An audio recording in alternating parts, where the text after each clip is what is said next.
and welcome to IGN Anime Club, episode 27. Yay, anime! Yay, anime! Yeah, anime. Yay! I was a coda. I didn't mean to be. Oh, yeah, it happens. Coding? Coding. Coding? I don't know. Is that a thing that happens? I mean, it can. Okay. It just did. All right. Yeah. Well, I'm your host, Miranda Sanchez. This is IGN's conversational show about anime. Joining me, as always, is Kelly Pwiggy. Hello. Megan Sullivan. Sorry, I'm looking up Star Wars anime-related stuff. Did you know there's a Star Wars manga? No, but I'm going It to is look that official. up right now. So in case you need context for this, last night, of course, the new Star Wars Force Awakens trailer dropped, and we're all super excited in the office. Yeah, So they- everything today is Star Wars. Yep. It was mass chaos whenever the tickets There was went on yelling. sale.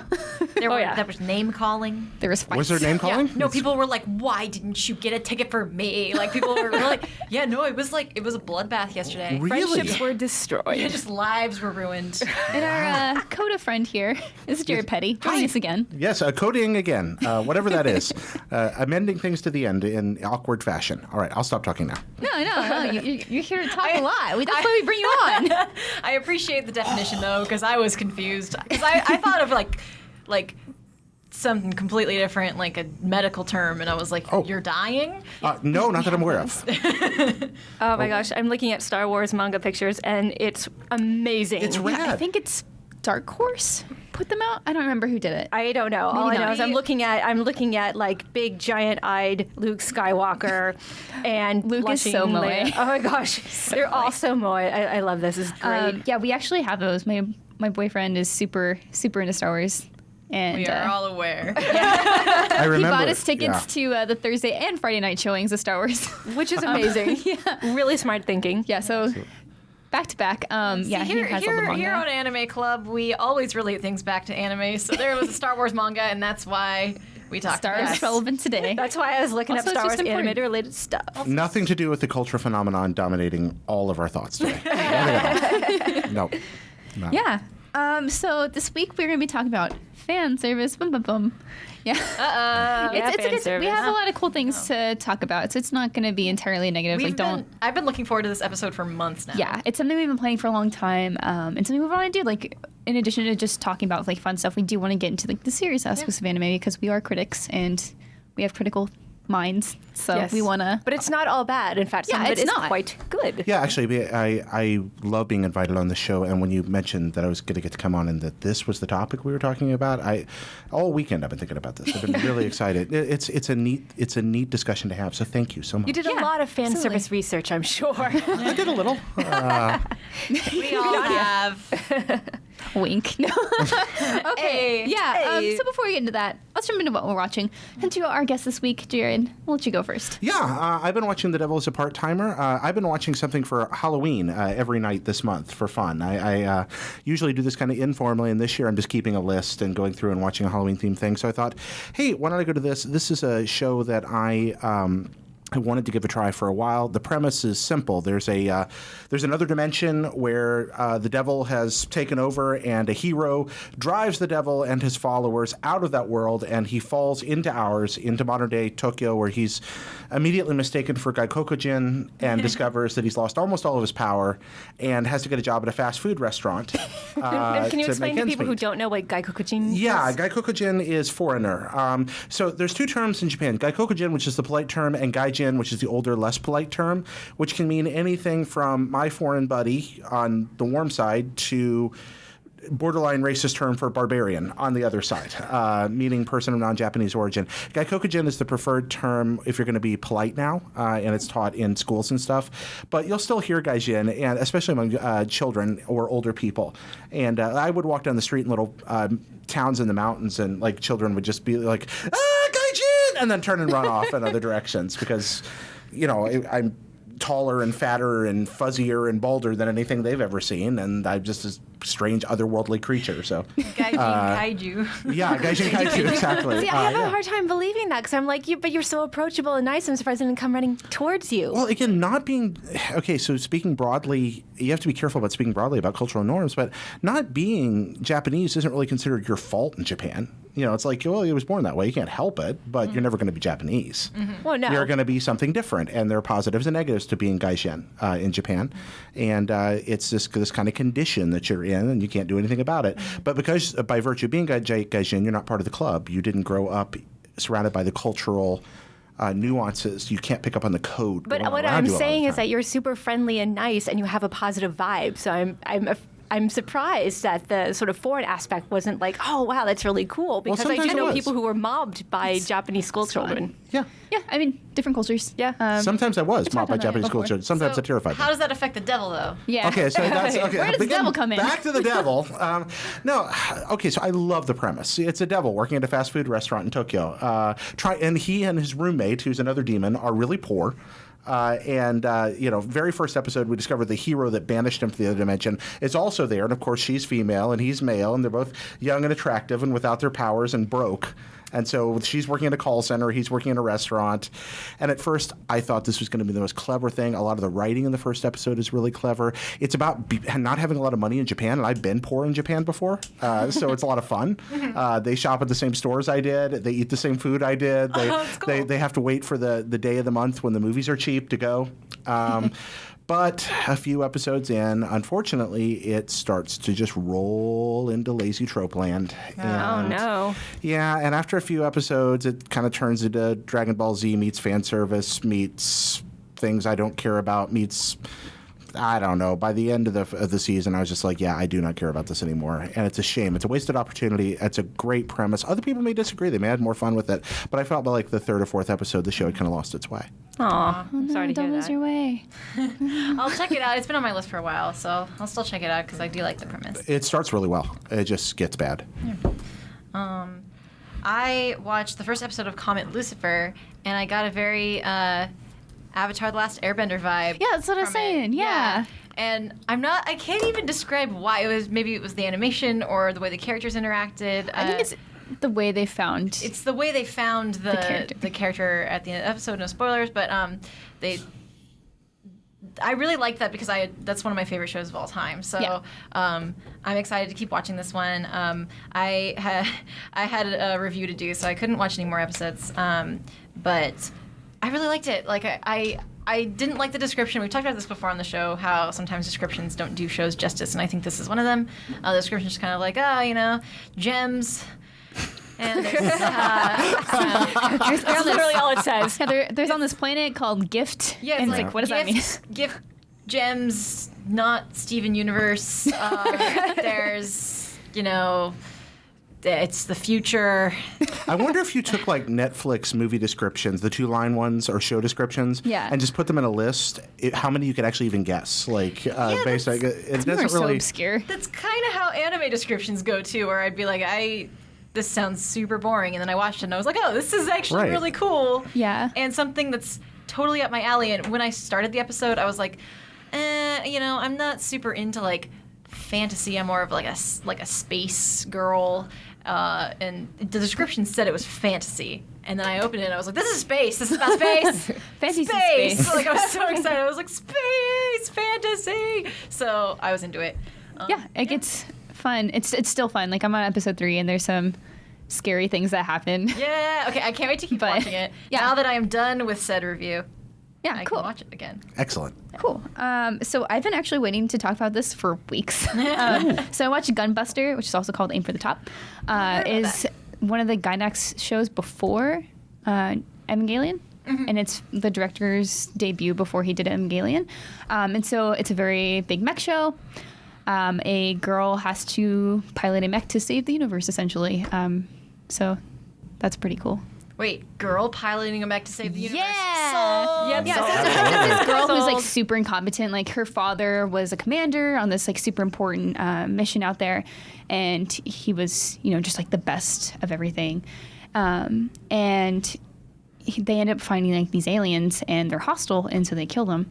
And then they have to Earth is like their clock is slowly ticking on like figuring out how to modernize and get their weaponry together so they can take out these aliens that are coming to like destroy Earth and all humans. And it's just her training and like learning to be better and being competent. Like 'cause they pick the way they pick their warriors was like by finding 2 people from high school, so they get them young, so that they can start training them more and more, and they can learn more. So like real life. Yeah, pick them young. And the person that she's picked with is this other girl who's older than her that she's been admiring, and she's Girls like really admiring good. girls. Yeah, it's like, oh, you're really strong. It's like, how can I be naturally great like you? She's like, naturally, I worked for this woman. You know, it's like it's just like super great show, that. and it's just like. If you like mech anything or just space stuff, this is like fantastic. It's 6 OVA, or you can watch it as a movie now. It's available on Blu-ray, and you should absolutely watch it. All right. Very cool. So if you want to see where a lot of stuff like from Evangelion, like you can kind of see some things. It was also inspired by Top Gun. So Okay. Wow. Does it still have the weird getting like better and Mad better. Lib? 100%. Does it have the weird like Mad Libs with the Bible vibe of Evangelion? Like, is there? No. Okay. it avoids that. I think I would love this. But yeah, it is a beautiful show. Obviously a little bit older, Yeah. but Sounds fantastic. great. What year's it from? Like around? Do you know? Oh man, I don't remember. Yeah, I don't. Do you know decade? I don't remember. Yeah, I don't want to guess because I don't want to be horribly wrong. What is it It's called like before I again? was born, probably. Gunbuster. Gunbuster. Okay. Yeah, Yeah, sorry, Evangelion, Infinity- Evangelion was mid '90s. Yeah, what I'm Yeah. getting. So if it was before Evangelion, then I might be younger than this show. Yeah, Which is it's so weird and cool, and I love that. Yeah, I think it's older than me. Miranda and I are the same age, everybody. Yeah, we're babies. Sorry. But yeah, my friend Nick recommended it, and I just 1988. like marathoned it. Yeah, I was like in the 80s. Oh yeah, Nick. I'm really Nick excited. Was the one Nick who told me Hanneman. about Yeah, it. he's good at recommending shows. Yeah. Do you have the Very cool, Blu-ray? Maybe. You can say no. It's okay. No, I You don't. can just lie to me. It's all right. I don't I mind. didn't buy it yet. Okay. It's on my Amazon Okay. queue. Yeah. I have like a monthly order of Amazon stuff. It's bad. Yeah. Anyway, I just thought I saw you looking at me like, if I say yes, he's going to ask to borrow it. yeah, but I absolutely recommend it. Something I've been waiting to talk about. Like that's like the most brief synopsis I can give. It's fantastic, great writing, Yes. cool characters. And what about you, Megan? I'm continuing. I'm watching a lot of shows, but I'm continuing with Utawarerumono. Utawarerumono. Sorry, it's hard to say. Cat girl. Cat Girls. And this is, we'll get into it more later, but this is an example to me of good fan service where the third episode had something really funny happen, where it was really good fan service. Like, it's the perfect way to sort of, present it to the audience where it makes sense and it's humorous and it's a little more grounded than like the oops, I tripped on the girl and squeezed her boob. Like, it's a little better presented than that. And so really liked it. Still like Kwon and Haku and everyone. I think it's going in a harem direction, but the harem is getting like really interesting. Like there's a male court member, and there's like this bird who now has a crush on the main character. What? It's like really That's weird. amazing. But it's really funny. It's Yes. not a talking bird or anything, but the guy thinks it's a talking bird. He doesn't see the girl behind it, so he's kind of like, oh, well, you are a cute little bird. I'll just pat you on the head. Now the bird has a crush on him. That's amazing. It's really funny. So yep, I'm still watching that. Tried Concrete Revolution. Yeah, I was on that. Yeah, one. I was So yep. But I think you just did a brilliant Megway talking about fan service in your What We're Watching segment. I sure did. That's Megan's specialty. I saw that. For anyone who's that's just kind of joining us. fantastic. See what I did there? I did see what you did there. I made a Princess Leia Disney princess joke last night, and people were like, "Well, she's not really a Disney princess. She just bought the rights." I was like, "You missed my joke." So I'm glad that my jokes and Megways make sense on this show. Absolutely. I just like that you have like a patent pending trademark phrase for yourself. That's kind of fantastic. Well, that's also because I stole it from Greg Miller. Oh, did you? What is Greg I Ways mean, on yeah, Beyond Oh, it's those Good were good. Greg Ways. Yeah. Yeah. Greg Ways, now they're Megways. just say My last Segways. name is Plague. I could do a Plague Way, but then that sounds like the Black Plague. Well, Wow. maybe maybe for like not. for the sad. That's not what I would have thought of, but now I can't unthink that. Maybe for a sad cast. yeah, for like the Sobcast that we're planning. Are you guys going to have a Sobcast? it's a No. story for another day. No. All right. But Listen Beyond the episode listen me and to the Callie were episode on. of Beyond that Miranda and I were on, like- and you will learn the secret of the Sobcast. I think it's like last week. Yeah. Um, Yeah. So fan service. Yeah. So, kind of defining fan service, because fan service can mean a lot of things, right? It can be just like, oh, these two characters show up when they're not supposed to, and that's technically fan service. Yeah, or like making but for something what- happen that fans are like hoping for. Like, yeah, like even that- if it's not sexual, that is considered fan service. Yeah. So, for the sake of this conversation, we are talking about the sexual sort of fan service. Yes. So, just The so you all kind, know. the kind that like kind of the term fan service has come to mean for a lot of people. Yeah. Even though it is a broader broader thing. But So we're not talking about shipping here. We're talking talking about, about, like, the manifestations booty thereof. shots. Yeah, exactly. Booty shots. Booty shots. And- Talking about bouncing breastises. Yes, very much so. Yeah. all of those lovely things. Glistening shirtless menfolk. Yes. Yeah, I saw Yes, that season. those as well. So all of the sorts of people that one could like. yeah, so to kind of kick it off, we want to start off with the good things about fan service. So one thing I've actually been noticing is that there have been a lot of forums and comments about how many abs there are this season and shirtless men, Yeah. which is weird, right? Because you don't see that unless it's in like a shoujo show or something directed at women, Targeted, yeah. or like yaoi or yuri or something, like something sometimes. No, not really. Not- Yuri. not Yuri, 'cause that's Not girls, Yuri. but- Yeah, it's girls. But yeah, it's kind of weird to see that, but it's cool. I mean, especially for women or people who are just interested in shirtless men. That's a different change of pace. Like, I mean, it's not. Yeah. It's weird because like what we find like sexually attractive, it's like muscles, but you know, Yeah. and that sometimes happens and it's cool. But it's interesting to see how many people are complaining about it because they're like, well, why are they all these shirtless men here? And listen, it's honey. like the tables, it's not like the tables are turning, but like there's just some little bit of fan service there. And it's interesting to see how people are complaining about it. And so, like, to get to the good part, Yeah. these characters are still amazing. They're still characters. Like they still have their soul. They are not like just shirtless men like running around. They're not props. They retain Yes. their as much of a personhood as you can have when you're a fictional character. Which, if you're a good writer, you can put a lot of personhood into your characters. A lot of these characters that we're talking about are very much like that. I want to bring up Free really quickly because Yeah. Free, Iwatobi Swim Club, is just the shirtless swim boys, of the anime. And for a while, I think the internet just called it the swimming anime because it started with an animation demo. It was just like, it wasn't even supposed to be a show, and everyone was so obsessed with it. They were like, shirtless boys in the pool, and then they were like, oh, I guess we'll make this into a real show. And there's this GIF of Go, the main female character, watching one of the guys dry off his bicep, and she's just like there's sparkles around her face, and she's just like, oh my god. And that's kind of how I feel whenever I see like dudes presented that way in anime, because it's almost like if you go long enough without seeing that, regardless of the context, you see a shirtless guy and you're like, oh my god, something for me. You know, regardless of your gender, if you're attracted to men, like, your options can be limited. Yeah, I appreciate the fact that there's a recognition beginning to happen that women like sex, that gay men exist and like sex, that you know, that there's an entire world, you know, that a huge portion of the population that has not been served up to this point is now being served, and I think that reflects some things I imagine we'll get into later about the way things are changing in Japan where these movies are produced. But I think it's a good thing to see those attitudes opening up and just showing, hey, the human race is all interested in this. Hooray! Yeah. I think ultimately, like asexual people, but yeah. well, but the way I like to think about this is that this is maybe the beginning. This is maybe the very immature beginning of what could be a maturation of sexual ideas in anime, and So- I think that's cool. Yeah, to the point of like women liking sex. It's kind of cool to see more female characters being interested in that, but not in a tropey, boring way.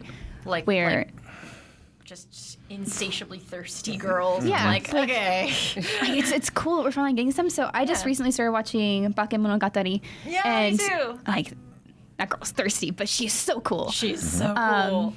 Yeah, I forget her name. Are you talking about the main character, Senju Gohara? Yeah, Senju Gahara. I was like, she has an awesome name too. Girl with the scissors and stuff. Yeah, I mean, like I just started watching it, so I've finished her first like 3 or 4 episodes, and I just started like the next little arc. But it's cool to kind of see like, you know, like ecchi taking their characters a little bit more seriously. Of course, you're gonna have those shows out there that are just, you know, there for fun. Like, Yeah, that's fine. Yeah. But it's interesting to start seeing that emerge a little bit more too. Yeah, it's cool when I think fan service is, it means, not means more, but I appreciate it more when I have a connection to the characters already. Like, if someone's just like, here's a picture of an attractive anime guy, I'm like, okay, but like, what is he like? Like, what kind of person is he? I don't know. anyone can have abs. Yeah. Whereas when I'm watching a show, and even like this happens to me with female characters too. Like if I'm watching a show and I'm like, she's my queen, I love her. Like with Yeah. Satsuki, I'm like, she is my queen, and then she comes out in her outfit. I'm like, oh my god, this is so good. Like when I have a connection to the characters, it makes the fan service better almost. Like it feels it doesn't absolutely. feel cheap. Whereas like when you jump into the first episode, this happened to me with Monster Musume, where I was just like, whoa, oh my god, you're starting out so fast, and I don't know who this woman is, and she fit the insatiably thirsty girl trope too.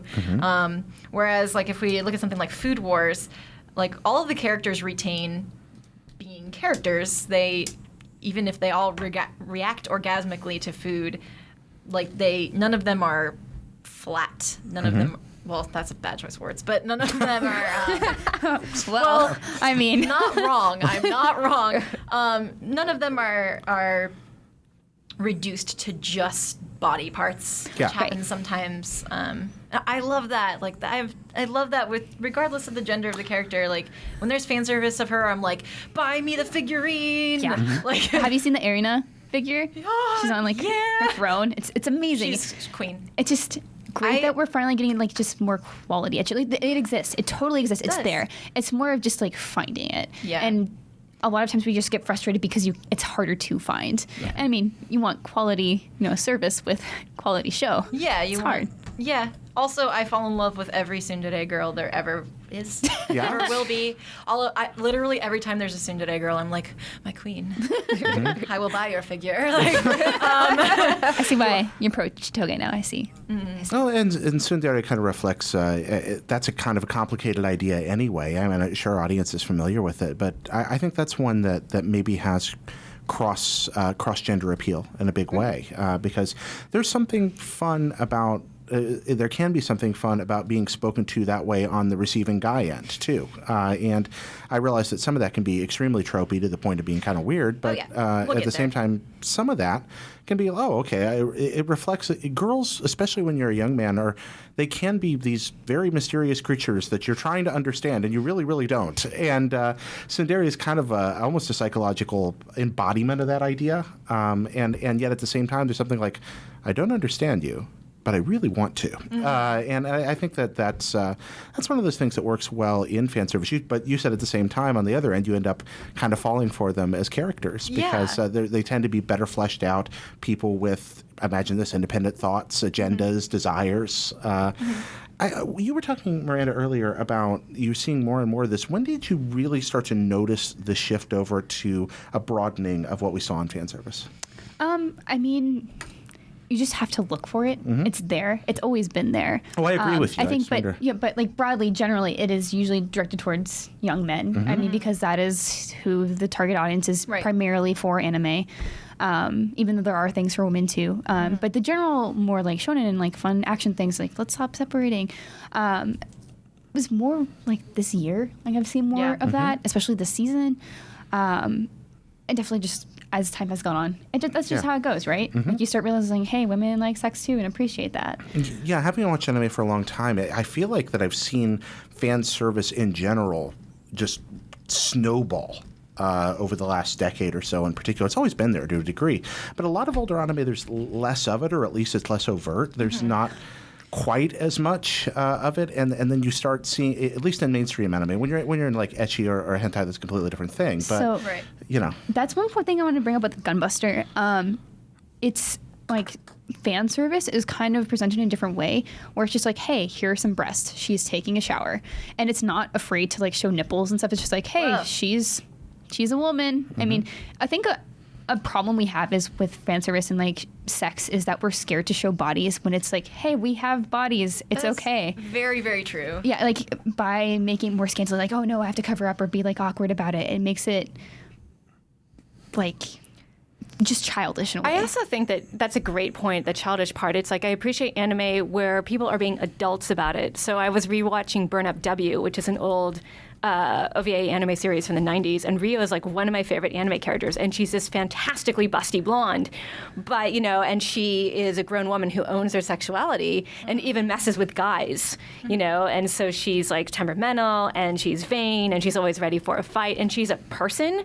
And she knows how to use her sexuality to her advantage. So in this one scene, she's just messing with a guy, and she's like, "This woman's body, I've held it in for so long. I can't stand it anymore. You're the only one who can help me." And he's like, "Oh, what can I do?" And she's like, "Give me the bathroom key. I have constipation, and I need to go." And she didn't really. She's just messing with him. But that's like, and later on, you do see, like, she accidentally gets naked, but it's not at her expense. It's just well threaded into the story. And it's like, that's the perfect example of somebody who owns their sexuality, is an adult about it, and there's fan service, but it's cleverly woven in. And like you see that with Gangsta too, to an extent. Like it's fantastic. Like, hey, here's this really busting woman next to this shirtless guy who has really low pants, and it's perfect. Yeah, it's like this A is the best. plus. It's like, let me screenshot It's this A 20 plus, times. but they're adults and they're comfortable with their sexuality. Right. And we also see like with Michiko and Hachin. Yeah. I was that's like about another. to bring up Michiko and Yeah. Hachin because she just owns that. She's like, this is my cute outfit. We're in anime Brazil. It's hot.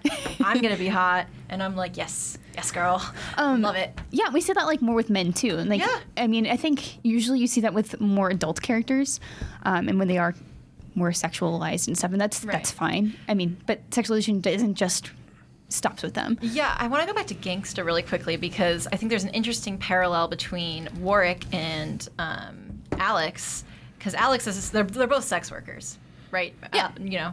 Both of them, and I think that's interesting. They're foils to each other, and so you get a little bit of both. You get representations of both perspectives, the male and the female perspective. I thought that was really interesting. I mean, we talked about disappointments with Gangsta, but I thought that setup was fantastic.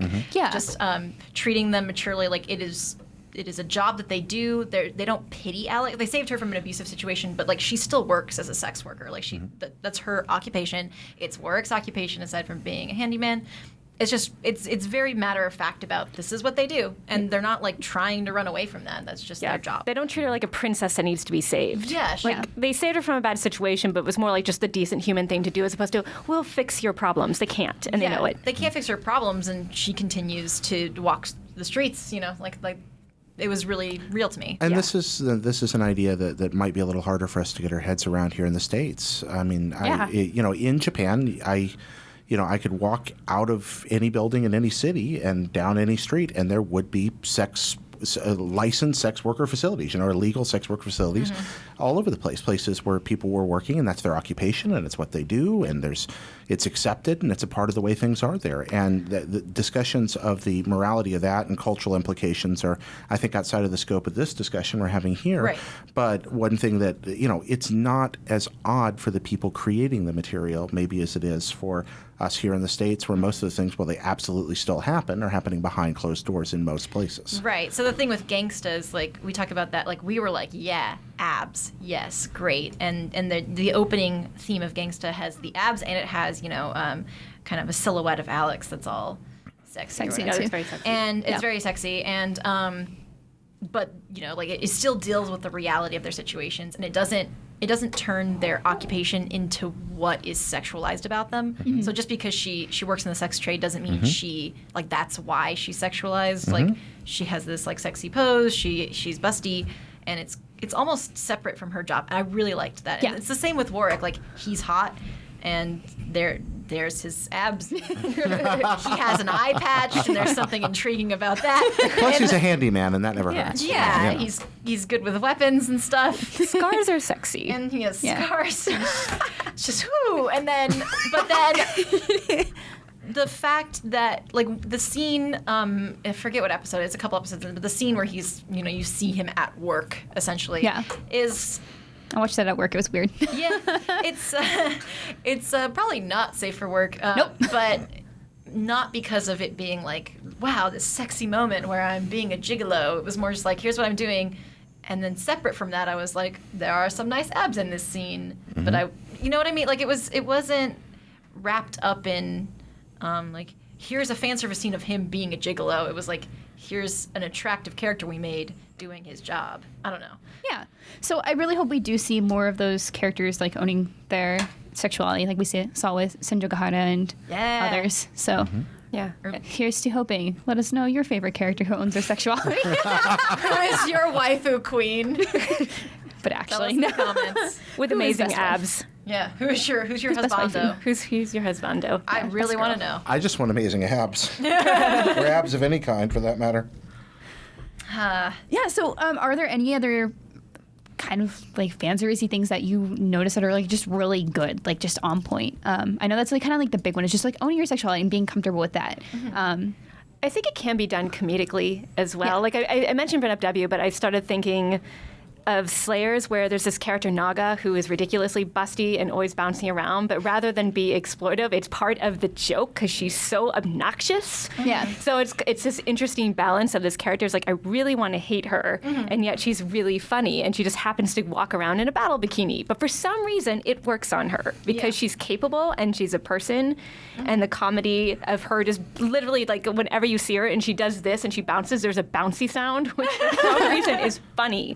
No, I like what you said about comedy there. I Yeah. just watched something called Call Me Tonight, which was a short from the mid '80s, anime short I'd never seen before, and it's etchy. It's contains nudity, things like that, but it's a horror comedy.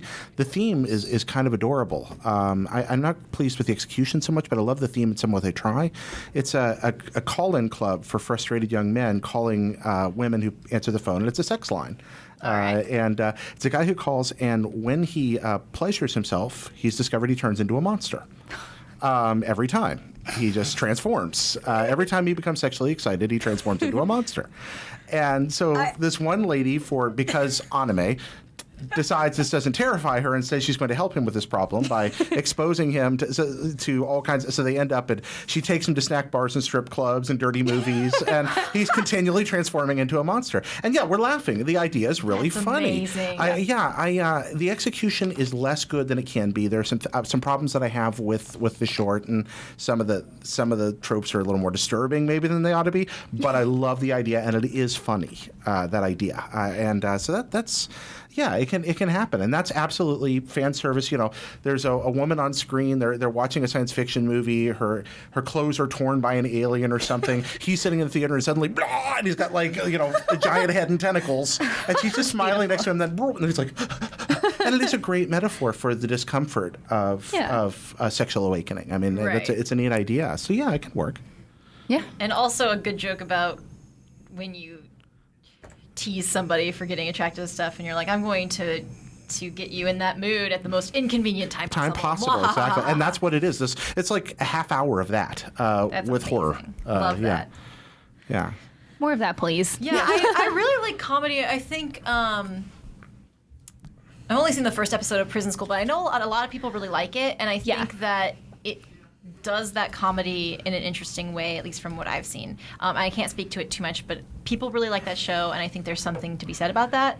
Just like there's a character with like outrageously giant boobs, like I don't need the one thing about characters with boobs that big is I'm like, how is she standing? How is your back? Are you Yeah. all right? Like I know multiple people who've gotten breast reductions for that same reason. I don't understand. I'm like, are you okay?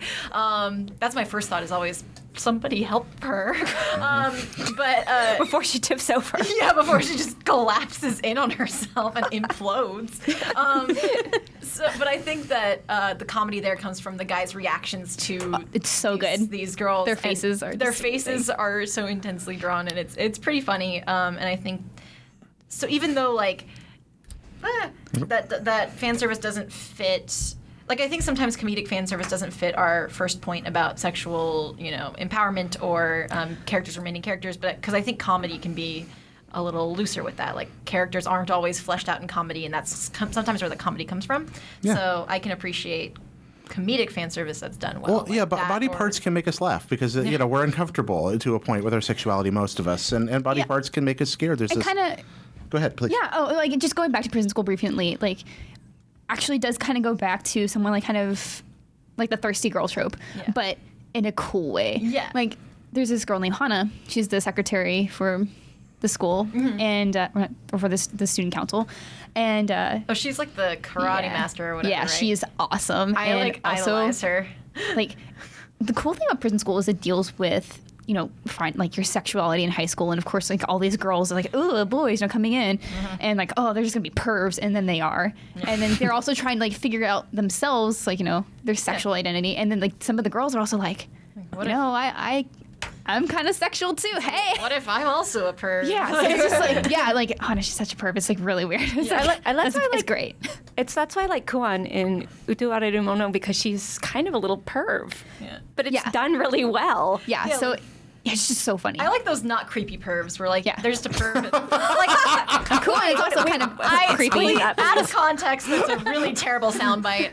No, but like sometimes pervs are like actually creep me out in shows where I'm just like, okay, you need to calm down. And because- sometimes it's used like really well and- too but as a then device. But I like it when Yeah. like the perv is just kind of like almost like a good-natured perv.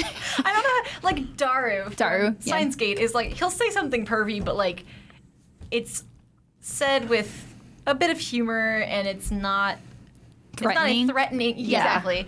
And then really quickly, I want to go back to Jared's point about bodies making us uncomfortable, and I think that can be where comedy comes from because you relate to it. Yeah. And Megan, what you said about the girl with the bouncing boobs that actually makes sound, that's It's the kind so funny. It's that's like the kind boing. of, the kind of thing where like I feel like if I were in an anime, that would happen to me just because like I just feel like I was joking with Chastity, who's been on the show before, in the office the other day about cosplay, and I was like, yeah, basically the only cosplay I can do is the one boob character in every anime who's just like, my boobs, I don't know what to do with my boobs. because I relate to that. You're just kind of like, what do I do? They can't go anywhere. I have the same problem, Callie. like Ebina-chan in Umaru-chan.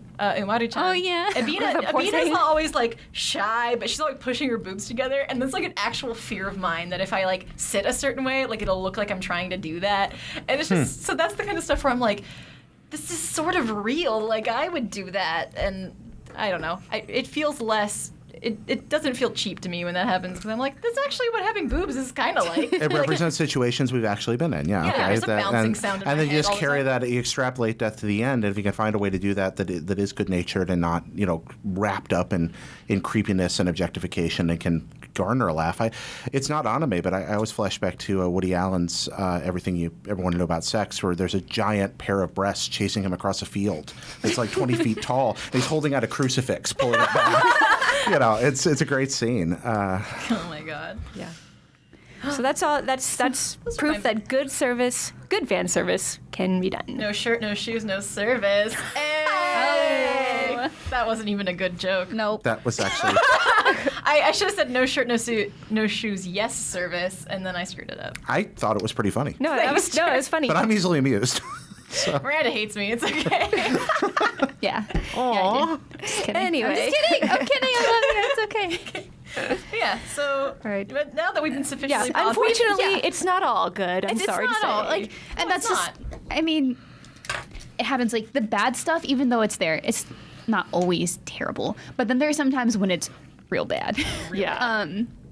Specifically, I think the first time to first thing to point on is when it gets in the way of your plot. I know I was watching Aztec War, and I was like, this is a beautiful show. It's going to be really cool. And geez, were there so many butt and boob it shots. was gross. Like everywhere. Like you couldn't go 2 minutes without one. And I think the one thing I hate the most is when you see a bunch of talking breasts.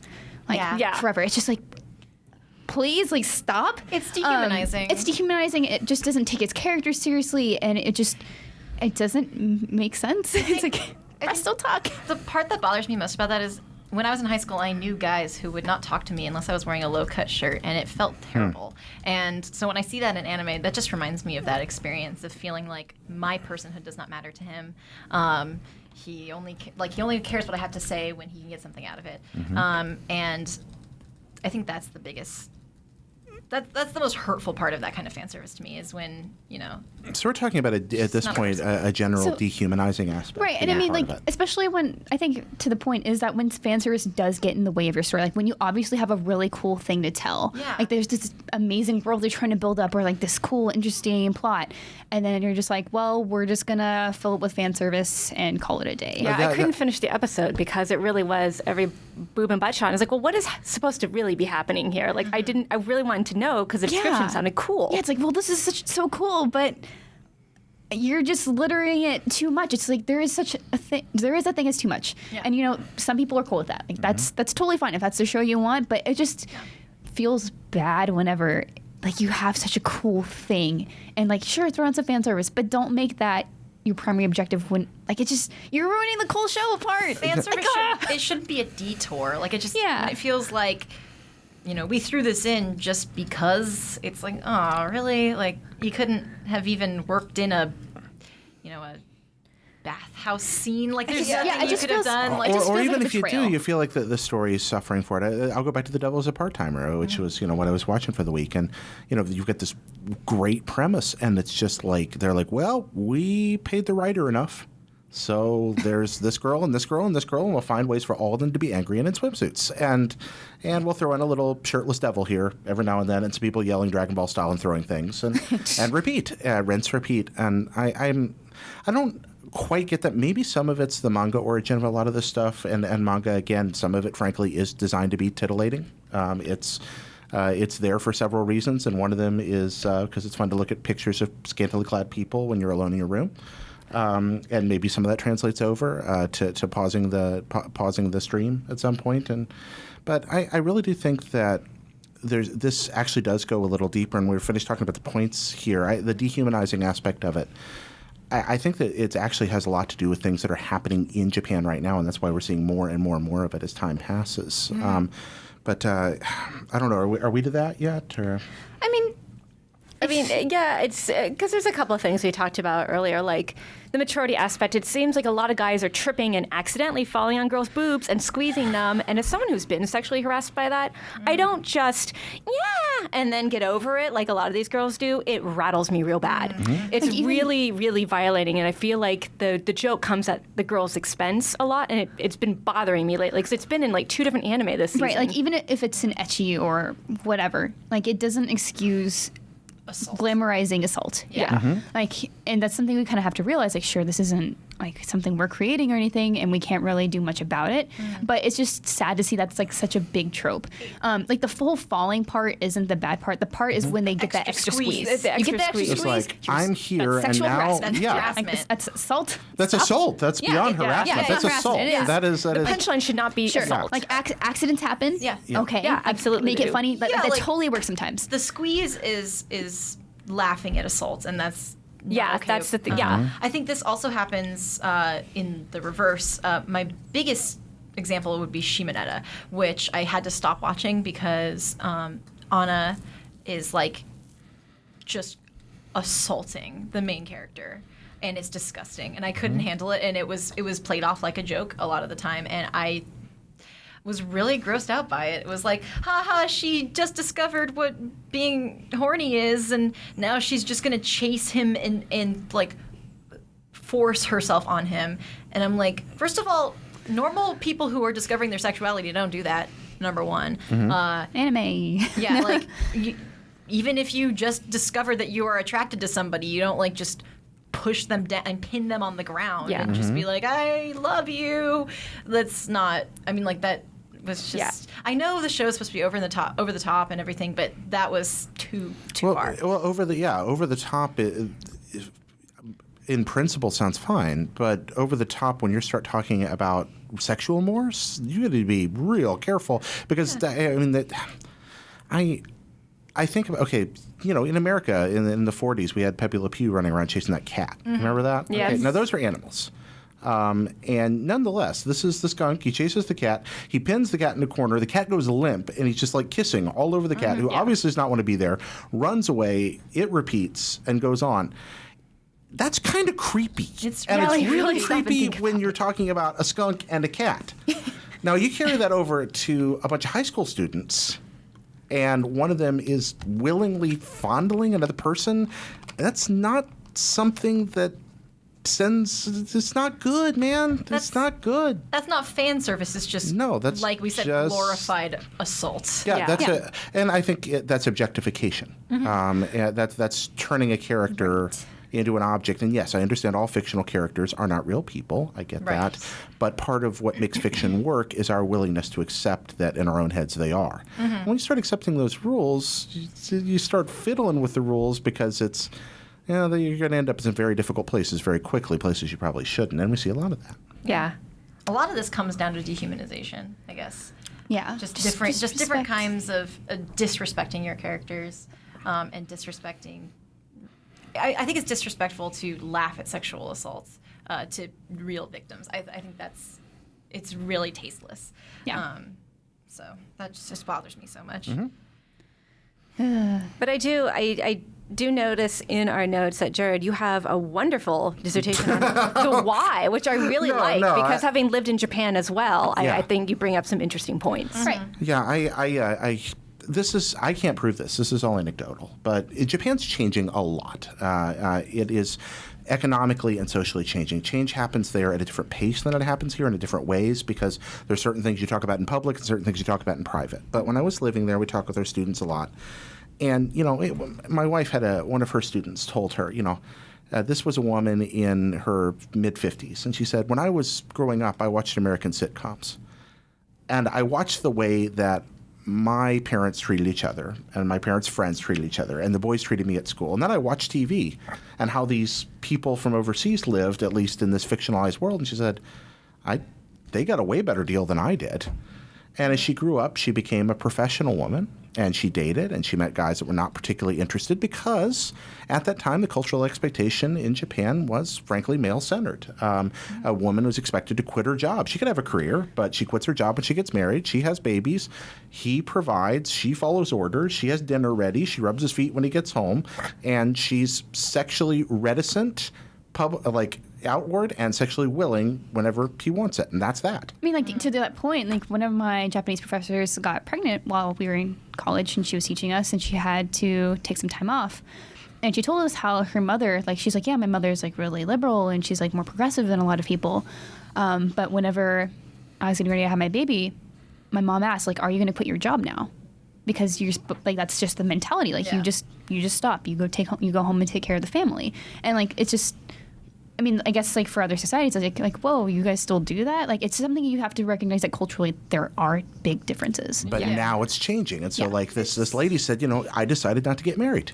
So she became a career woman, and she doesn't have a long-term relationship that she's been in the way she'd like to, but she vacations all over the world, and she's fiercely protective of her identity. And she said there's more and more of us. And when I talk to my other students, I hear a lot of the same thing. Women saying, look, my opinion matters, and I'm sick and tired of men telling me what my life's going to be like.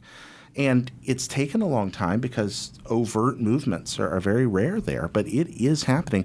It's also been hastened, I believe, by the economic changes in Japan. Yes, that very much is a part of it. Two-income houses are now necessary in a lot of places, and with economic power comes social power and social liberty. Yes. And women have honestly gain more rights on their economic strength. And they're starting to say women are choosing, they don't need a husband to make a living, and they can demand more. The problem, and this is where I think this rolls around into fan service for young Japanese men, who are the target, as we've talked about several times for these films, is that they don't talk about this openly very much in Japan. If I give you an anecdote here. Riding a little train in the small town I'd live in, when the high schoolers would get on the train, a big cluster of high school boys would get on one end of the car, and a big cluster of high school girls would get on the other end of the car. And they'd all kind of look at each other and giggle and talk. But you never actually saw them together, with the exception of sanctioned events or at the very, very most personal and secret and intimate moments. Other than that, there wasn't a lot of contact. I walked around a corner of a shrine in the back of the little town once and walked around, and I saw a high school boy leaning over and kissing a girl on the lips that was sitting on a swing set. Aww. And the two of them, there was so nobody sweet. around. They just had the sweetest little kiss and sat back, and I was just I just turned around and I was like, I have You don't wanna just be that interrupted person. somebody's Yeah. wonderful kiss. You know, but that said. That's very personal, and so people aren't talking about these changes openly. So what guys are having, they're in a world where, you know, they're surrounded by images of, frankly, what we call misogyny and sexual assault and these kinds of things, and the idea that men should get what they want because they provide and and they go out with their bosses once they get their jobs, and their bosses say, yeah, you got a wife at home, but you know, tonight after we go out drinking and talk about work, we're going to go to the brothel, and that's part of life. And then they meet women who are not willing to play along with what they've been told life should be like. And their response sometimes, I think, is anger, confusion, frustration, because they do not understand the social changes happening around them. Now, I'm not trying to be an apologist for these kinds of attitudes, but I do think being surrounded by that culture, that there wasn't enough said about the changes that were happening. They were just happening and nobody was talking about it. I believe, and I could be wrong, that a lot of the more assault-oriented, violent fan service appearing in this objectification is probably a market, I hate to say that, but somebody smart sitting there making these things. Oh, I can respond to that. Here's guys like this. And I'm hopeful that the changes we're seeing, as we talked about at the beginning of the episode, that the equal representation we're beginning to see as female attitudes, female fan service begins to make its way into these things, might be the first step in gradually rolling these attitudes over. I can't make excuses for it, but I can say that I think I have a smidgen of an understanding as to maybe why this is happening. I don't know. What do you guys think, Dr.? I think it's interesting that with men and women in Japan, especially at a young age, I mean, we talked about the klutzy, I found the girl and squeezed her boob. Like, we talked about the falling isn't the problem, but the squeezing thing, it almost sends the message of the only way you can get a girl is to do these kind of stealthy, pervy things without her permission kind of thing. And that, sneaky things. Yeah, these sneaky things. And it's just like, that worries me a little bit because it's like, well, maybe you show them a better way to do that, you wouldn't be, quite as frustrated and everything. It's very tied into the culture, I know, but it does worry me that we seem to see a lot of that lately, where it's like, you can't just have the boy and girl dynamic. It's got to be some weird, awkward thing. Mm-hmm. Yeah, I appreciate having your perspective on Japan, Jared, because I think one of the trickiest things about critiquing anime is keeping in mind the cultural differences. Right. Because you don't want to unfairly project, American standards or Western standards onto a completely different culture. But you can't excuse it either. You can't excuse. It's a weird balance of I understand. It makes critiquing anime very difficult, right? And like a very tricky balance. Like one of the things also is there is little to no genderqueer or agender or non-binary representation in anime, which is a relatively new, not new thing here, but something that's people are becoming more aware of in the States. So I don't expect that from anime. I'm not going to fault anime for not including that because it's like Japan is, like we said, Japan is lagging with. Yeah, they've barely moved past New Half as comedy. Sure, exactly. Not even yet. They're still, using, transness or gender experimentation as comedy. Sure, and to that point, diversity and race too. Right. Japan is made up of Japanese people. It's 90-something, 90. It's very homogenous. 80%. It's hard to expect Hispanic or Black or anything else aside from Japanese characters in your stories. So, but I think it's still fair for us to say, things like sexual assault make us really uncomfortable. This is really gross, and we don't have to tolerate it. We're allowed to point out that this is not how it should be. I think assault is one of those things that I am very, very. I have a very strong opinion on. I'm very intolerant of it in any context. So, even with the difficulties in examining anime just with different cultural lenses, I think that's one of the things with fan service that I can definitively say, stop doing that, quit that. But then there's other things like we talked about, just, weird things that might be cultural things. I think it's on the notes, brother-sister complexes. Yeah, there's a lot of sister complexes in the past year. Even in Sailor Moon, which is weird because you see Rini head over heels over Darien and whichever translation of their names you want. Yeah. and like that's her dad, and she knows that. Yeah, she becomes Yeah. cognizant of it after Sailor Moon R, or, Sailor Moon Crystal, what is episode 20, happening? whatever. But Sometimes with anime, like there's things where I'm like, if this wasn't anime, I'd be really upset by this. But because it's anime, I'm just kind of roll with it Well, I because mean, I that's- just don't know how to examine it. Let's run with that for a second. I mean, what you just said there, we're talking about fan service, which is a very different thing from pornography, but the Right. common theme of objectification does run between those to a point. And we're talking about another culture and some of the strangeness for us, the ethical constraints, the social situations, the economic things. But, if we point the lens at ourselves and talk about the degree of objectification in, say, something like American pornography right now yes. and what's happening there, there are, the lens turns around and it's maybe reflecting some things we're not talking about as well. So definitely. it does Oh, yeah, help to, I mean- and that helps, I think, to remember that in the end, we talk about these different cultures, but it's all people. Yeah. Right. And when we say, go talk to some Japanese people about anime, and you guys are going to be able to have a discussion with your new friend about these issues and get their perspectives, and you're going to be able to learn more. And I think that's good. We're all people. Which is why I think assault is one of those things that I'm so universally against, because we are all people, right? Yeah. I think a better example than the brother-sister complex is just age of consent is lower in Japan. Right. So that's probably a much better example, actually, is just, watching an anime about high schoolers and having fan service. That's something where I'm like, It's just so there's a line Weird. there with the 16-year-olds, Yeah. but it's not a problem there, but it is here. And so that's the kind of thing where I'm just like, I'm just gonna let or like this be. Makura no Danshi, where it's like Pillow Boy. I'm like, I don't like yeah. that. It's kind of hard not to okay. forget sometimes too, because forget that they're high schoolers. Like with Free, it's like these guys are like super objectified sometimes, Yeah. and like they're in high school. They're but in high school. like we like it, but also it's just like it's a little weird. It's like Yeah. a weird, blurry age of consent thing that because Japan has a different standard than the U.S., that's the kind of thing where I'm like, I'm not going to even really bring this up in the critique of the fan service, either positive or negative, because It just- like we yeah. talk about Food Wars, like all of those, most of the people who are naked in that show are high schoolers. Yeah. But there's just there's something there that I don't We know. still love it, I have, but it's I just- have to just roll with it because Right. of the difference. Right. So It's like just part of like accepting that there is a difference, and obviously we're not going to go out and just like.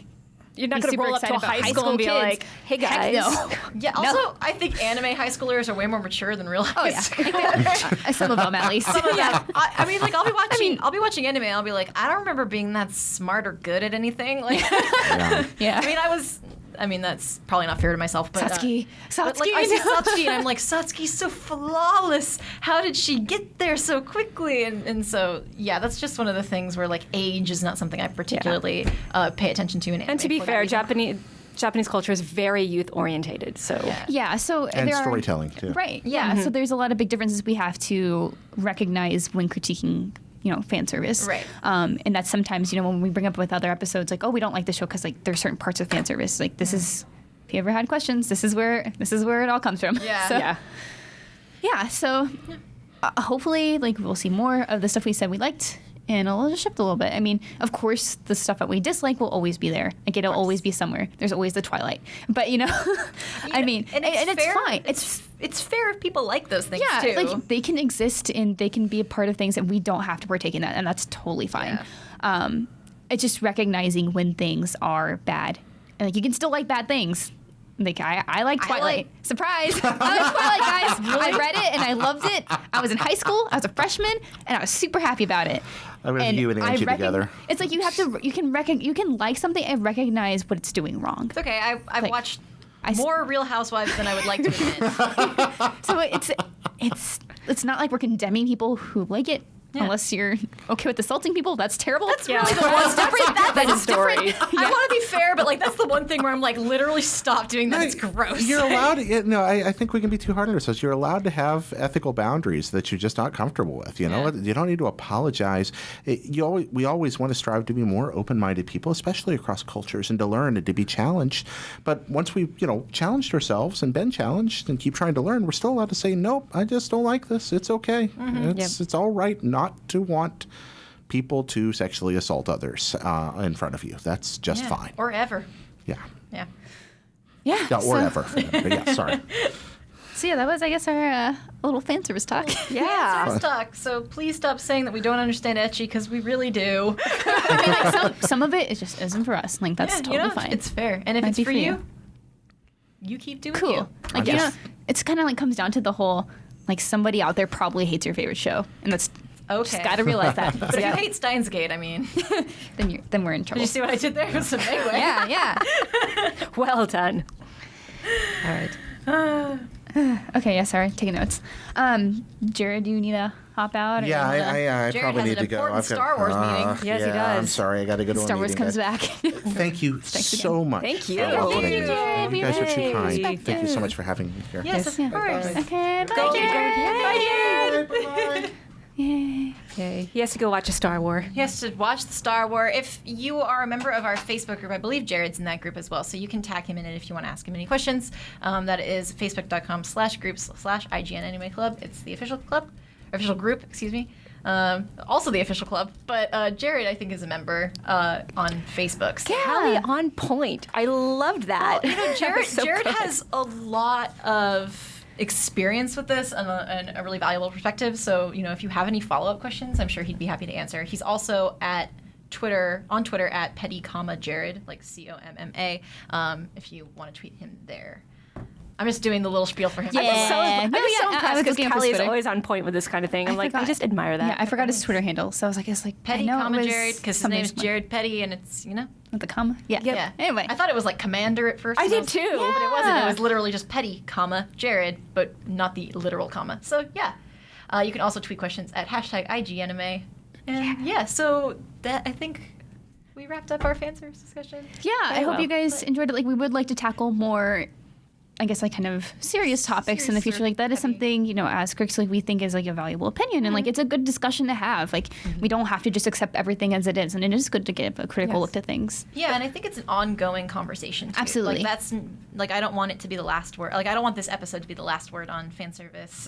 So I would like people to, if you have questions or comments or something, Yeah. I would like to be tagged in those. If you're a member of the Facebook group, I do Same. want to hear what you have to say. I think it was a very good jumping off point. Like, I think that was a great way to begin the primer. discussion. Yes, it was a good primer. Yeah. And next week, to lighten it up, we're going to have our Halloween episode. Yes. It's going to be super fun. So another part of my wig for my Halloween costume came the other day. Yay! And it's up on Twitter. I can't believe that people still don't know who I am, but I'm not going to give it away. But I'm really excited because my outfit is coming together. It just has that one crucial piece left. I think the last piece of my outfit comes in tomorrow, so I'm just like, yes. Yes, so excited. It's going to be really good, guys. Also, we're going to talk about those Halloween anime and stuff and cool things you should watch on Halloween. Yes. So be ready for that. Very excited for that. Very excited. Now let's jump into Steins Gate. We are so close to the end. I think there's a question in the Facebook group if we are doing the OVA. Yes, we are doing Yes. the OVA Yes. next week. But this is episodes 23 and 24. Yes. Yeah, so if this is your first time joining us for the Anime Watch Party, probably stop because we're about to spoil the end of Steins Gate. Yeah. So Anime Watch Party is where we join up together with everybody and we talk about 2 episodes at a time of a certain anime that is voted on by you. And we are currently starting that process. So with this article, we'll have our next round of voting. Yeah. So It's like a book club, but with yeah. shows. So be sure, like, if you're watching this on YouTube, if you're listening to this on your iTunes, whatever you listen to on, make sure you go to the article for this. Like, just like Google IGN Anime Club episode 27, and you'll find the article, and you can vote. You can vote on what we will be watching. Yeah, because we want you guys to be able to participate. Yeah. So we will have those up Yes. this week. But yeah, let's jump into the sadness that is the last 2 episodes, which is also great. So I want to just get into some comments because we have a really long one that I actually want to read the entire thing of because it's really good criticism of like the show and how it's done out. First one though is Amanda Douglas at Heyo Amanda on Twitter. 1 episode and the OVA of Steins Gate is left, and man, I do not want it to end. To think I almost dropped this show. Yay anime! Yay anime! Yay anime! Yeah. I'm happy you didn't drop it either. Like, we had a lot of comments at the beginning. They're like, I don't know. And I'm just like, yeah, you did it. You did it, guys. See, it's so good.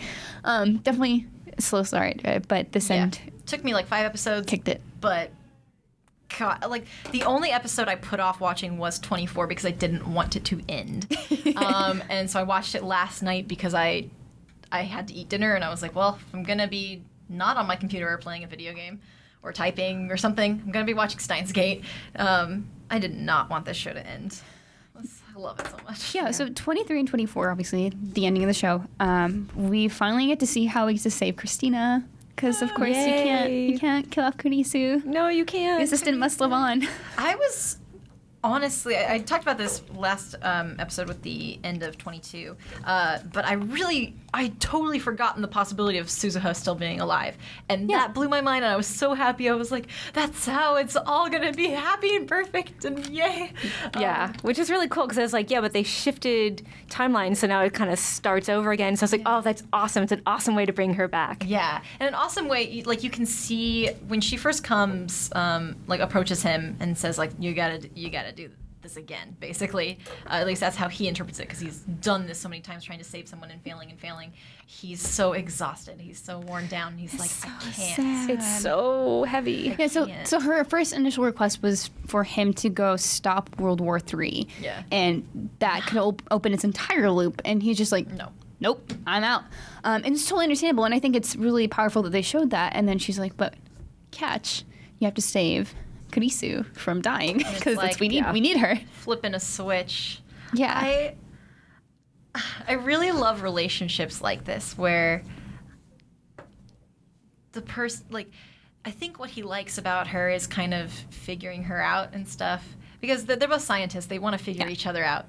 And that's like my favorite relationship trope, is just, you're intriguing because I don't get you, and I'm going to make it my mission in life to understand you. And so she's the key for him. Like she just becomes so important over the 3 weeks he's repeating and repeating. It's so romantic. The dynamic is so perfect too. It's not like the super awkward dude who has nothing in common with like the hot girl. Like they're both really smart, really charismatic people, and they have this natural spark, and you see their relationship mature over the episodes. Even though he remembers everything and she doesn't, she's always there to help him. She always has sound advice. Part of her remembers. It's so romantic. And it's nice that they touch on that, like, everybody has a little bit of a reading Steiner. Like, Yeah. you can remember a little Yeah. bit, because, I mean, no one's dealt with time travel before, so it's not like anybody would know if everybody can or cannot remember. Right. And, oh god, I can't get over. Like, I didn't expect this show to like not break my heart, but just make me weep with romantic joy. I am such a hopeless romantic that way, and I didn't expect that from this show. And getting that was, that's the kind of thing where like if a regular like a ordinary romance was just thrown into a show that wasn't really about that, I'd be like, I didn't really need this romance. So I'm not like a hopeless romantic in that way where everything's romance. But it's when it's stuff like this where it's so organic, it's not like I was like, oh, of course they're going to end up. I mean, you kind of get hints, but Yeah. I genuinely wanted them to end up together because I could see how well they worked together. And so her being he's not doing it for World War III, he's doing it for her. Yeah. It's just, And they then- fight all the time, but that's such a wonderful thing in their relationship. It's sort of what makes it dynamic. It's like grounded in reality, and it's like believable. we're in love, but we're really annoyed about it. Yeah, which is so funny. And then you have the kicker when we find out how she dies. Yeah, that Yikes. was really, really grim. I love how that was foreshadowed like way before, where she's talking about her dad and she's like, my dad hates me. And I thought that was just, we're getting to know her better, and it was just a character development thing. I didn't think it was going to come back and be a plot point. And then her dad being, antagonizing her and just being a terrible human being. I love when stories do that, when things that I hate when foreshadowing's heavy-handed, right? And it doesn't do Right. that. It's like, oh, we're just getting to know her because every time he resets the timeline, he gets to know her a little better. And this is just one thing we learn about her. And then it coming back and having such a significant impact on her. Yeah, the show is really excellent at foreshadowing. I mean, even the little metal Oompa at the very beginning of the entire series comes back and plays a significant part in the last 2 episodes, which I'm like, that blew my mind. I totally forgot about that stupid thing. Yeah, the Metal Loop. Like, the only reason I remembered the Metal Loopa is because it's in the collector's edition for the game. That's the only reason I remember what it was. Because I was, like, looking at it, and I I was like, love the Oopas so much. I know. Like, that's the only reason I remembered Oopas in general, but I forgot about the metal one. The metal Right. one. I didn't think it was, I thought it was just, we're learning about Mayuri liking things. Like, Yeah. there's so many times where I thought we were just learning about characters, and it was actually developing into something else. Yeah. And so that happened with, Yay. Yay. So Oh my gosh, she's my whenever favorite. so whenever he finally saves her, it's like there's a weird part whenever Alkanin goes back and he figures out like, oh, his blood dried up, so he needs to get new blood, which is really grim, and he has to essentially stab himself, or he has the doctor stab him, or Kurisu's father stab him. It's kind of weird because you're like, wait, why didn't he die? Because Kurisu died from it, but I guess like you could say like they got stabbed in different places, and so it wasn't like he lost just as much blood because he had to put a ton of blood on the ground. Yeah. I think part of it is also if you look at the show has this thing about the inevitability of death in timelines. Yeah. It's a little weird when he's physically going back in time. So there's a him in that timeline that is not slated to die, and then there's this version of him that comes back in time. And so it's like, you know, his death isn't inevitable in this timeline. So he's less likely to die from a very grave wound than someone who's just inevitably supposed to die every time. I don't know. There's like something weird about the inevitability of death that he doesn't fit in with. I was totally expecting him to die. I was like, oh my god, this show's gonna end with freaking the one who saves everybody dying, and I'm gonna sob and just weep, and it's gonna be terrible. And then it was actually happy. I was like, oh, I was kind of prepared for it to be really sad. So even though I would have cried, I would have been fine if he died from those wounds because it would make sense. Been like tragic, I but was totally expecting him to die. I don't know. Yeah, but no, he recovered, so that was nice. He's good. It's good, but it says something about like he'd been through so much at that point. Like he was willing to die, and I love that it wasn't just that like selfless hero thing that everybody does. It's like he has been through this again and again, and he just doesn't want anyone he loves to get hurt anymore.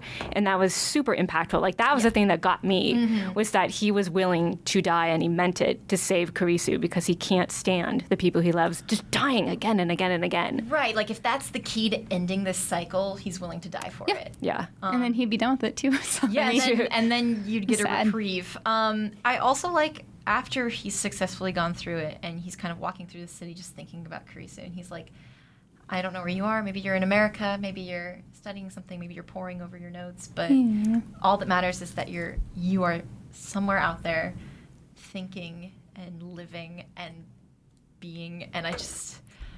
And then they run into And then each other. They've been looking for each other. been looking for him too because the version of her in every timeline is in love with him because she totally called that. She's like, maybe there's just all the versions of me are me and I exist somewhere and my love for you still exists in all those versions of me. And like, even though she's not technically in love with him yet, like that seed is there. Yeah. And she's like, and I'm sure as hell not your assistant. And she's like, wait, why did I say that? Because Yeah. she still remembers. It's so I good. thought because my Funimation app has been glitchy on my Xbox, I rewound. I thought that it had glitched out and I'd missed something. Because I was like, oh, that was a weird non sequitur. And then I was like, oh, she's just saying that. She's just saying that because she remembers somewhere. It was such a good It's just ending. really sweet. And it's also great to see Moeka found like her happy ending too. Oh, that's right. Like everybody, I mean, it's wanna always punch nice. her. It's always nice when everybody kind of has their happy ending. And like Moeka's obviously in a better place. She was found, but not for Surge. She was found just as a part timer and having friends. And I like the gesture that Okabe does, where he gives her a badge, a lab member badge. Yeah. Because looking back at what he knows about her, she's someone who craves being included, Yeah. and fitting in, and so extending that to her is really a remarkably kind gesture, especially of all the things that he's seen her do. Yeah. Even if she only vaguely remembers them or doesn't remember them all at all. That showed me like what a strong person Okabe. I mean, we already know he's a strong person, Yeah. but like he is really a kind soul, which I did not expect when I first started watching this show during the first 5 or so episodes where I wasn't sold on the show yet. I was like, he's kind of a jerk. I don't like him. And then you learn more about him, and his jerkiness is just kind of a front. And, he's such a deep. So good. he's a really great character. He's fantastic. Absolutely one of my favorite protagonists out there. Oh, yeah. And it's like one of my favorite shows. So to the point. Oh, this is officially one of my favorite shows. Yeah, it's fantastic and really well made. Yeah. But not everybody agrees with that, which is totally Yeah. fine. Like we've always said before, opinions are great. You should have your own. Love opinions. Does anybody want to pronounce his name? Kadir Gungor? That's what I was going to say too. On our Facebook group, which is facebook.com/group/IGN Anime Club, has a very long message, which I'm kind of going to summarize because it is very long and I will probably butcher half of it. So he said that he kind of had that feeling where he realizes that everybody loves Steins Gate, but he just kind of has a meh feeling about it, which is totally understandable. He said he had a big problem with the slow start, or isn't his biggest problem, but what he has the problem is with the characters. He likes Kurisu no Okabe, which is really good, but he felt like Mayuri and Daru were particularly annoying because they didn't really have like maybe the same development, which is understandable. Okay. He did like that this had Steins Gate had a very scientific approach to it. Even if it isn't scientifically accurate, it felt like, as he says, it felt like it was. The show starts with this great foreshadowing with CERN and World War III and this time race, but all of that is suddenly dropped when they introduce the story element of Mayuri's death, so Okabe has to time jump and undo all his emails, which takes up the entirety of the show. I simply didn't find this as interesting as I probably should have. It felt repetitive and just dragged on forever. I was still thinking about this conspiracy thing when CERN when they bottled up. I'm so bad at reading, guys. When they bothered to set up. Yeah, when they bothered to set up. And it was really jarring. Like, yeah. Okay, I see. He was still thinking about the conspiracy thing. Yeah, so his body was really jarring. And it wasn't when they suddenly delivered. dropped it. Yeah, so. He didn't deliver upon it. Okay. I'm bad at reading, guys. I need to get a lot more.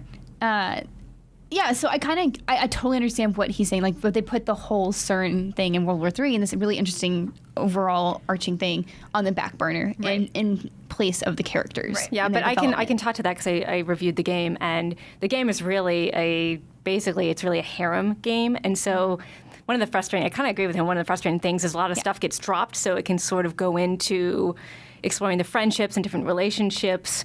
But overall, I still think it was really good. But I think it's interesting that they had the same complaint. Yeah, like they could have taken this two paths, right? They could have done the focus on like how they need to save the future, or they can say how they need to save themselves now. Which I personally like the character part more, maybe because I do relate to the characters and I just like them more than... Yeah, I think because I liked the characters and related to different characters in different ways, I appreciated the human aspect of the show. But I think it's a fair criticism because I've had this criticism of other things where I'm like, why didn't you world build? Like we talked about Twilight briefly. Not to talk about Twilight too much, but I liked all of the world building aspects of Twilight that didn't get explored because of the relationship. So like the Volturi or whatever, like I thought the whole like vampire covenant thing was really cool, but that kind of gets put on the back burner for the relationship. And I think if you like the relationship that's explored in whatever medium, like in general, if you like relationships being explored and you are a fan of those characters, it can be really strong. His point, he says he does like that. He usually is all up for the character development. That sort of thing is being the core premise. I think it's fair for this show in particular to kind of be like, oh, but what a because they do war. Yeah, they do set up such an interesting thing. Like you want to know more about like the connection with FB and how far that goes up. Like where does it end? Like obviously with CERN, but like where are they in their progress? Like we don't get to figure out more about the Jellymen or their experience or their experiments now. That's what fan fiction's for. Yeah, but also fan fiction. Something to keep in mind is that your questions may be answered because Steins Gate Zero, which is the new series coming up and also the new visual novel, focuses on what happens when they don't save Kurisu. Oh God, it's gonna break my heart. Oh no. Yeah, so that's what Steins Gate Zero is. It's about what happens if Okabe fails. Yeah. So that's an alternate, like maybe that's them focusing on, the Time Wars and all that stuff instead. Maybe, I don't know, because like there's a lot of things with like Kurisu as a child and like imagery for that. So like who knows what they focus on? Like they could be more about that, but we'll see. Like I think it's fair, even though I didn't have the same opinion. I don't think it's a totally outrageous thing to say or anything. Like I really think this is a strong argument for somebody who didn't like the show. Like especially when when you're watching a show that everybody really loves and it's not clicking with you, it can be helpful to talk to somebody else who's like, yeah, it didn't click for me either. Yeah. And so I'm glad that Kadir, I'm so sorry if I'm butchering. I'm sorry for butchering your entire message. I'm glad that you included that. I also see there's a PS. It says, I will say though that the depiction of transgender characters was spot on. Was really happy to see that. I was also happy to see that. I think that's always important. Yeah. Yeah, so it's a character-driven show. Yeah. So if you don't like the characters, it's hard to hard. love the show. Totally, yeah. our last message at Keztrix from Twitter says, forgot how good this got. So many twists and turns, beautiful when it all comes together. A little place we call Steins Gate.